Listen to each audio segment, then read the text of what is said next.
Friends, today I'm going to talk about a predominant and persistent issue in the world, and that is poverty.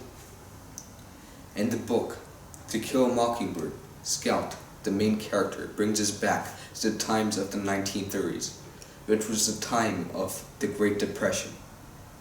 The Depression had hit everyone in Macomb and elsewhere.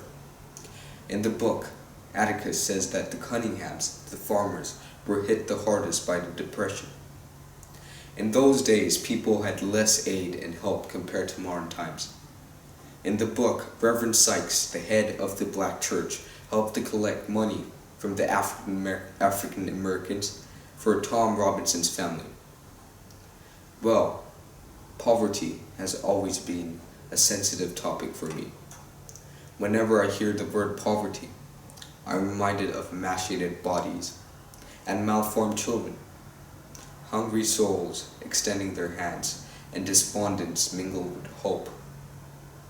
Friends, some time back, I'd come across a devastating Pulitzer Prize-winning photo. This photo was taken by a professional photographer called Kevin Carter. In this award-winning photo, a vulture is seen waiting for a little girl to die. The emaciated toddler is seen crawling on the ground. Its battered, frail figure is trying to make it to a feeding camp somewhere in southern Sudan. Carter won the award for the heart-rending photograph, but the picture of the hapless kid continuously haunted him. He had just taken the picture and had done nothing to help the kid. He slipped into depression, consumed by remorse of guilt. There was no escape. Even eventually, he committed suicide. And friends, this was found in his diary upon his demise.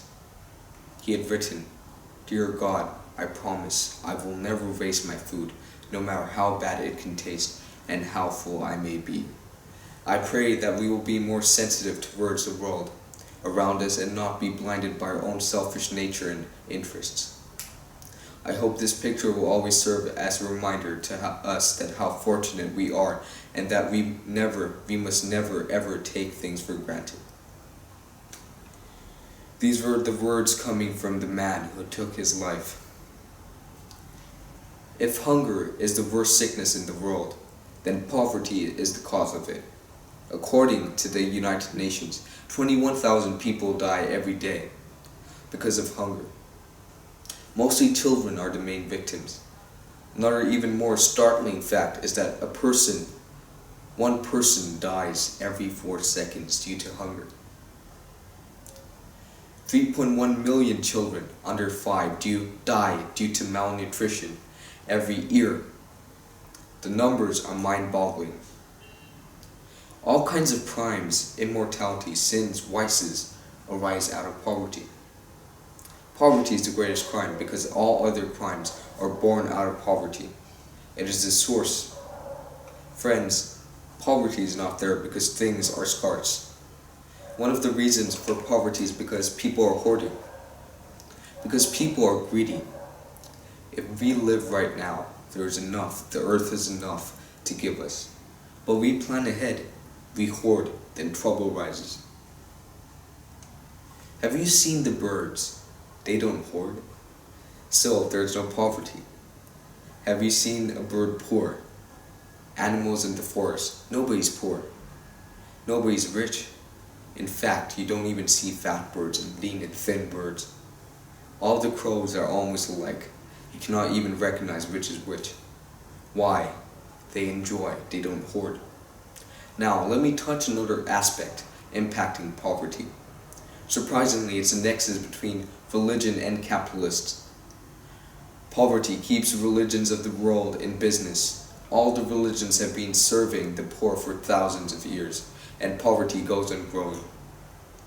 Is this authentic service? Then thousands of years that has passed, poverty should have disappeared. Real service will be that the poor should be told that you're being exploited. The poor should understand that their poverty is caused by a few people who are exploiting them, sucking their blood. It is caused by the social system which depends on exploitation. But why are the poor there in the first place? Who's made them poor? The capitalists go on donating to the religious and other organizations. They, in turn, go on helping the poor at least to live, because laborers and slaves are needed. Even slaves are fed by their masters. That was not service. If you don't feed your horse, if you don't feed your cow, you will lose much money. If you don't feed the poor, the capitalist will disappear. Who is going to work for him? Whom is he going to exploit? So it's a very cunning game. The rich man goes on donating a small portion of his exploitation to the religious and other organizations, and these go on bringing up the orphans, aboriginals, and poor people to the survival level. They're needed alive, because without them, the whole system will collapse. So on one hand, this capitalist goes on giving money in charity, and on the other hand, he goes on exploiting the poor. And between the two, the religious and other organizations have their own percentage. They are the mediators, but they are serving the exploiters in the name of service. Bertrand Russell, the renowned British philosopher, has made a very important statement. If there is no poverty, there will be no religious organizations, because whom are you going to serve if there is no poverty? In his book, The End of Poverty, Jeffrey Sachs made some careful estimates as to what it would cost to end extreme poverty in the world in about 20 years. To end extreme poverty worldwide in 20 years, Sachs calculated that the total cost per year would be about $175 billion. This represents less than 1% of the combined income of the richest countries in the world. Apart from this, just the military spending of the US is about $1 trillion per year. If some of the US military's monstrous budget could be channeled towards humanitarian goals, then extreme poverty in the world could quickly become a thing of the past. It would be a fair estimate to say about 75% of man's energy around the earth is being poured into war efforts. Are we servants of death, destruction? And this 75% of man's energy can be poured into life, into the service of life, and there will be joy, and there will be more health, and there will be more wealth, more food, and there will be no more poverty. There is no need for war. There is no need for poverty. There is no need for anybody to become less rich. All poor people can be raised to a higher standard of living.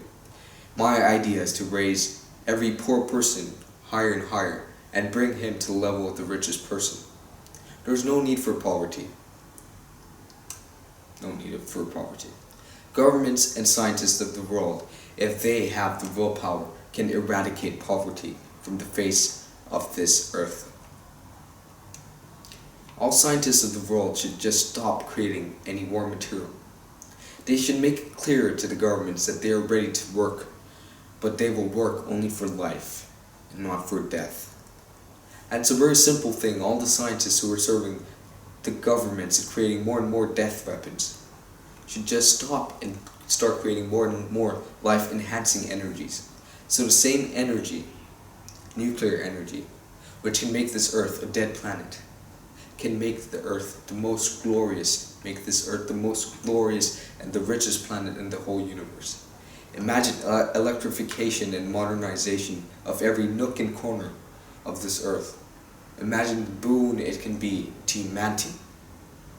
Dear friends, a society that needs service is sick and is bound to have poverty-ridden people. I want poverty to be completely removed. We should usher in an era where there should be no person who needs service. Thanks.